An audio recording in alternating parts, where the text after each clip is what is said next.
प्रश्नोत्तरी की इस अगली कड़ी में आज हम लोग आधुनिक युग से संबंधित महत्वपूर्ण बहुविकल्पीय प्रश्नों को देखेंगे।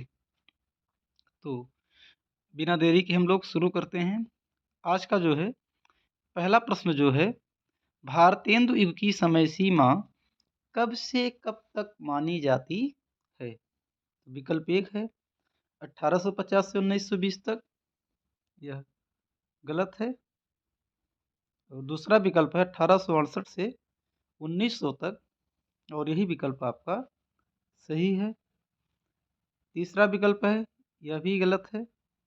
चौथा विकल्प जो दिया है 1900 से 1918 तक, यह जो है द्विवेदी युग की समय सीमा, तो इसीलिए आपका दूसरा विकल्प सही है। अगला प्रश्न देखेंगे, भारतेंदु युग की विशेषता नहीं है।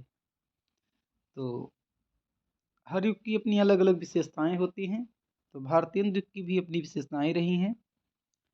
तो भारतीय संस्कृति का गौरवगान, जी बिल्कुल, यह इस युग की प्रमुख विशेषता रही है। राष्ट्रीयता की भावना का विकास, यह भी खूब हुआ है। गद्य एवं इसकी विभिन्न विधाओं का विकास, तो इस युग में गद्य की जो है अनेक विधाएं जो हैं विकसित होती हैं, तो यह विकल्प भी सही है। और पूछा क्या कि विशेषता नहीं है, आश्रयदाता राजाओं की प्रशंसा, यह आधुनिक काल की नहीं बल्कि जो है आदिकाल और रीतिकाल की विशेषता रही है, इसीलिए यह विकल्प आपका सही हो जाएगा। बाकी सारे विकल्प गलत हैं। अगला प्रश्न है, भारतेंदु युग के कवि इनमें से कौन नहीं है? तो भारतेंदु युग के कवि इनमें से कौन नहीं है? तो राधा कृष्ण दास या हैं, हरिश्चंद्र जी हैं, क्योंकि इन्हीं के नाम पर इस युग का नाम भी पड़ा है भारतेंदु युग। प्रताप नारायण मिश्र भी हैं, और महादेवी वर्मा, महादेवी वर्मा जो है ये छायावाद की प्रमुख कवित्री हैं, तो यही विकल्प आपका सही रहेगा। बाकी सारे विकल्प गलत हैं। चौथा प्रश्न है, कश्मीर सुषमा काव्य ग्रंथ किस कवि की रचना है? कश्मीर सुषमा यह जो है किस कवि की रचना है? तो भारतेंदु हरिश्चंद्र, मैथिली शरण गुप्त, श्रीधर पाठक, जयशंकर प्रसाद, यह रचना जो है वो है श्रीधर पाठक की। यह द्विवेदी युग के एक महत्वपूर्ण कवि हैं। यामा किसकी प्रसिद्ध रचना है? जयशंकर प्रसाद, भवानी प्रसाद मिश्र, नागार्जुन, महादेवी वर्मा, तो यह जो है यामा महादेवी वर्मा की प्रसिद्ध कृति है, और 1982 में इस पर जो इन्हें ज्ञानपीठ पुरस्कार भी प्राप्त होता है। द्विवेदी युग की प्रमुख विशेषता नहीं है।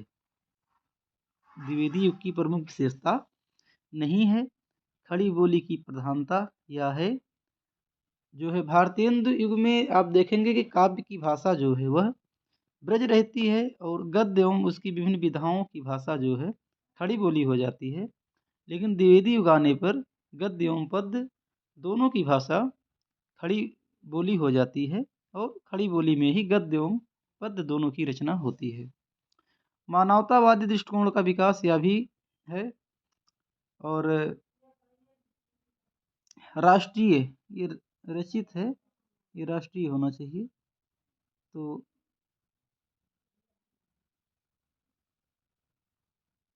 राष्ट्रीय भावना का विकास भी जो है खूब होता है। ब्रज भाषा की प्रधानता, यह जो है ब्रज भाषा की प्रधानता जो है यह भारतीय द्वीप की जो है विशेषता रही है, और काव्य रचनाएं होती रही हैं ब्रज में, तो इसलिए यही ऑप्शन आपका सही होगा, क्योंकि यहाँ पर पूछा है कि द्विवेदी युग की प्रमुख विशेषता नहीं है। अगला प्रश्न है, द्विवेदी युग के प्रमुख कवि नहीं है। तो ऑप्शन एक मैथिली शरण गुप्त, अयोध्या सिंह उपाध्याय हरिओद, शिव मंगल सिंह सुमन, महावीर प्रसाद द्विवेदी। तो शिव मंगल सिंह सुमन यह जो है प्रगतिवादी काव्यधारा के प्रमुख कवि हैं।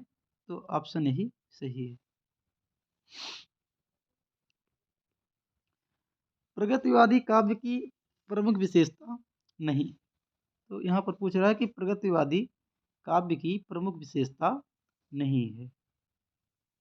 तो भाग्यवाद के स्थान पर कर्मवाद की श्रेष्ठता, या प्रगतिवाद जो है भाग्य पर नहीं बल्कि कर्म को महत्व देता है। शोषक वर्ग के प्रति उपेक्षा एवं शोषितों के प्रति सहानुभूति। आप लोग अगर जानते हैं कि जो राजनीति में मार्क्सवाद है, साहित्य में वही जो है प्रगतिवाद है।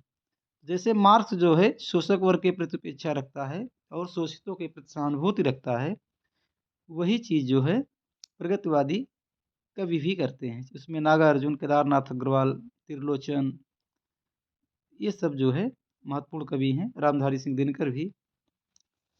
तो यह भी गलत हो जाएगा।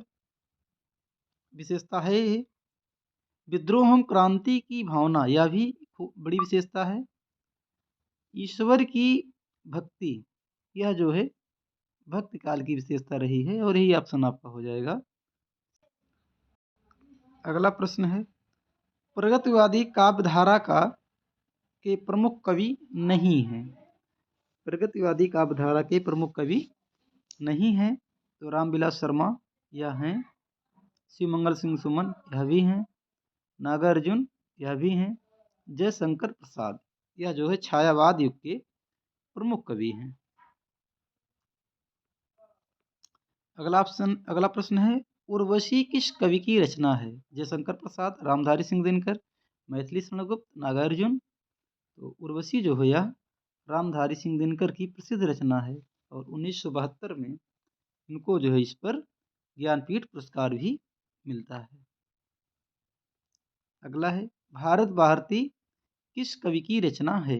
रामधारी सिंह दिनकर, भारतेंदु हरिश्चंद्र, जयशंकर प्रसाद, मैथिली शरण गुप्त। तो भारत भारती जो है मैथिली शरण गुप्त की बहुत ही प्रसिद्ध रचना है, और इनकी जो प्रसिद्धि इसी रचना से शुरू होती है और आगे जा कर के बढ़ती जाती है। तो यह जो है मैथिली शरण गुप्त की प्रसिद्ध रचना है। केदारनाथ अग्रवाल किस युग के कवि हैं? केदारनाथ अग्रवाल किस युग के कवि हैं? तो केदारनाथ अग्रवाल जी जो हैं यह प्रगतिवादी युग के कवि हैं। प्रगतिवादी युग के प्रमुख कवि हैं। अगला है, नागार्जुन की प्रसिद्ध कृति है। नागार्जुन की प्रसिद्ध कृति है आंगन के पार द्वार, यह नहीं है, यह गे की रचना है। खुशबू के शिलालेख, यह भी नहीं है, शिवमंगल सुमन की रचना है। प्रेम माधुरी, यह भारतेंदु हरिश्चंद्र की रचना है। प्यासी पथराई आँखें, यह जो है नागार्जुन की प्रसिद्धि कृति है।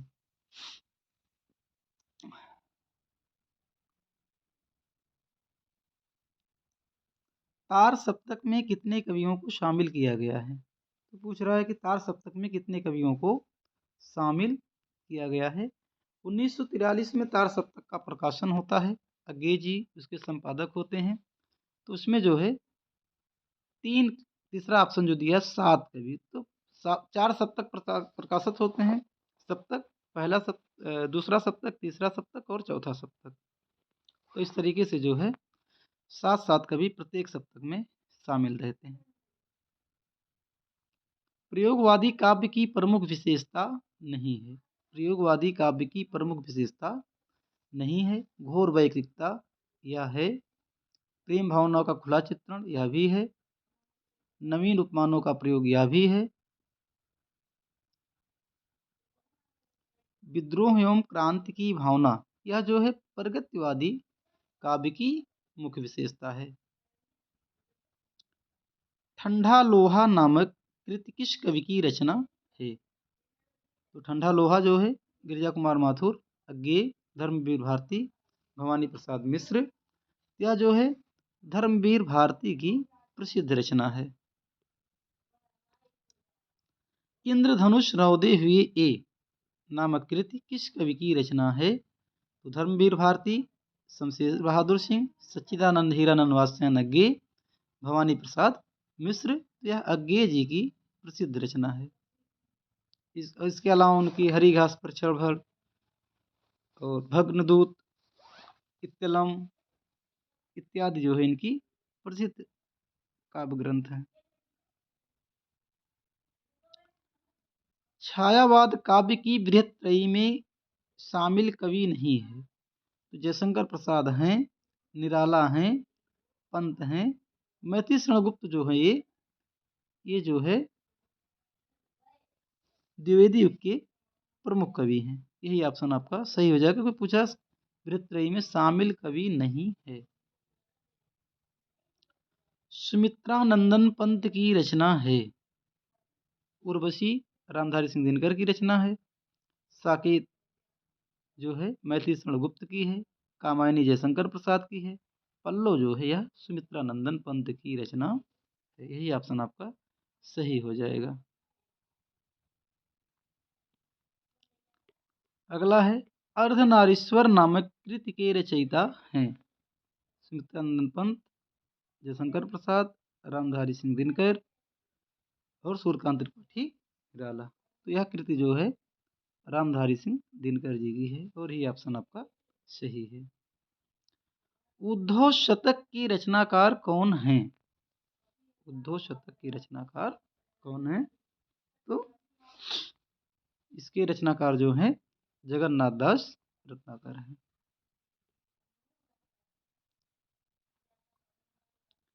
कला और बूढ़ा चांद की रचनाकार हैं। जयशंकर प्रसाद नहीं है, हरिवंश राय बच्चन भी नहीं है, सुमित्रानंदन पंत इन्हीं की यह रचना है। मैथिली शरण गुप्त की रचना नहीं है। छायावाद युग की प्रसिद्ध रचना है। तो प्रेम माधुरी यह भारतेंदु हरिश्चंद्र की है। साकेत गुप्त जी की है। प्रिय प्रवास अयोध्या सिंह उपाध्याय हरिऔध की है। कामायनी जो है यह छायावाद की प्रसिद्ध कृति है, जिसके कवि रचयिता जो है वह जयशंकर प्रसाद जी हैं। राम की शक्ति पूजा के रचनाकार कौन है? बहुत ही प्रसिद्ध कृति है। तो उसके जो है सुमित्रानंदन पंत, सूर्यकांत त्रिपाठी निराला, धर्मवीर भारती और जयशंकर प्रसाद। तो इसके जो है सूर्यकांत त्रिपाठी निराला जी हैं। अब प्रश्न पूछ रहा तार सप्तक के संपादक कौन है? तो 1943 में जो तार सप्तक का संपादन होता है उसके संपादक पहले कौन होते हैं? तो सच्चिदानंद हीरानंद वात्स्ययन अज्ञेय जी हैं। लोकायतन महाकाव्य के रचनाकार कौन है? सूर्यकांत त्रिपाठी निराला, महादेवी वर्मा, सुमित्रानंदन पंत, नागार्जुन। तो लोकायतन महाकाव्य के रचनाकार जो हैं सुमित्रानंदन पंत जी हैं। दीप शिखा की रचयिता कौन है? सुभद्रा कुमारी चौहान, महादेवी वर्मा, मैथिली शरण गुप्त, मीराबाई। तो दीप शिखा जो है यह महादेवी वर्मा की प्रसिद्ध कृति है। संसद से सड़क तक किसकी रचना है? तो गजानन माधव मुक्तिबोध, सुदामा प्रसाद पांडे धूमिल, सुमित्रानंदन पंत, जयशंकर प्रसाद। यह रचना जो है वह सुदामा प्रसाद पांडे धूमिल जी की है। मैथिली शरण गुप्त की रचना है। लोकायतन ये पंत जी की है। अनामिका, परिमल गीत का, तुलसीदास, नए पत्ते, कुकुर मुत्ता, ये सब रचनाएं जो है निराला जी की हैं। साकेत जो है मैथिली शरण गुप्त जी की रचना है। और यही पूछा भी है कि मैथिली शरण गुप्त की रचना है, तो वह है साकेत।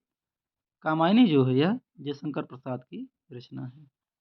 और यही ऑप्शन तीसरा आपका सही हो जाएगा। झरना नामक काव्य संग्रह के कवि हैं।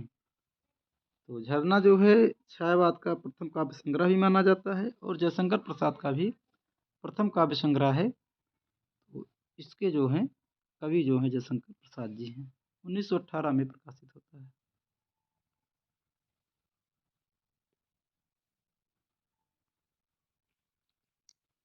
निज भाषा उन्नति है, सब उन्नति को मूल, पंक्ति के लेखक हैं। यह बहुत ही प्रसिद्ध पंक्ति है। निज भाषा उन्नति है, सब उन्नति को मूल, वह निज भाषा ज्ञान के मिटे नहीं के शूल। तो अपनी मातृभाषा के संबंध में, विषय में, सम्मान में लिखी गई पंक्ति है और यह बहुत ही प्रसिद्ध पंक्ति है, भारतेंदु हरिश्चंद्र जी की है। प्रयोगवादी कवि नहीं है। पूछा कि प्रयोगवादी कवि नहीं है। धर्मवीर भारती, अज्ञेय, भवानी प्रसाद मिश्र, जयशंकर प्रसाद। तो जयशंकर प्रसाद जो है यह छायावादी कवि हैं, छायावाद के प्रमुख कवि हैं। वैदेही वनवास, वैदेही वनवास के रचयिता हैं सियाराम शरण गुप्त, रामचरित उपाध्याय, शांति प्रिय द्विवेदी, अयोध्या सिंह उपाध्याय, हरिऔध। तो प्रिय प्रवास और वैदेही वनवास महाकाव्य के रचयिता जो हैं अयोध्या सिंह उपाध्याय, हरिऔध जी हैं। द्विवेदी युग का नामकरण किसके नाम पर हुआ? द्विवेदी युग का नामकरण किसके नाम पर हुआ है? तो हजारी प्रसाद द्विवेदी, शांति प्रिय द्विवेदी, जगन्नाथ प्रसाद द्विवेदी, महावीर प्रसाद द्विवेदी। तो द्विवेदी युग का नामकरण जो है वो महावीर प्रसाद द्विवेदी के नाम पर हुआ है। इसका समय जो है 1900 से 1918 तक है।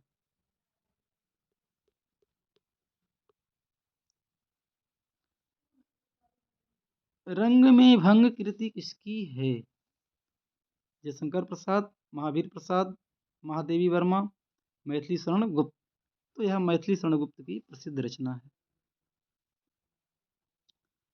भारतेंदु युग को और किस नाम से जाना जाता है?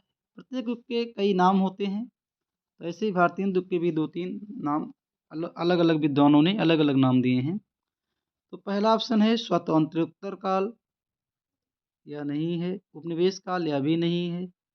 नवजागरण काल, यह है। तो भारतेंदु युग को नवजागरण काल भी कहा जाता है और द्विवेदी युग को जागरण सुधार काल कहा जाता है। तो ऑप्शन तीसरा सही है, नवजागरण काल।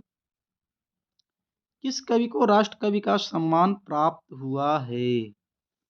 तो राष्ट्र कवि का सम्मान जो है वह मैथिली शरण गुप्त को, और इनको खास करके राष्ट्र कवि, राष्ट्रभक्ति पर बहुत सी रचनाएं इनकी हैं, भारत भारती उसमें प्रमुख है।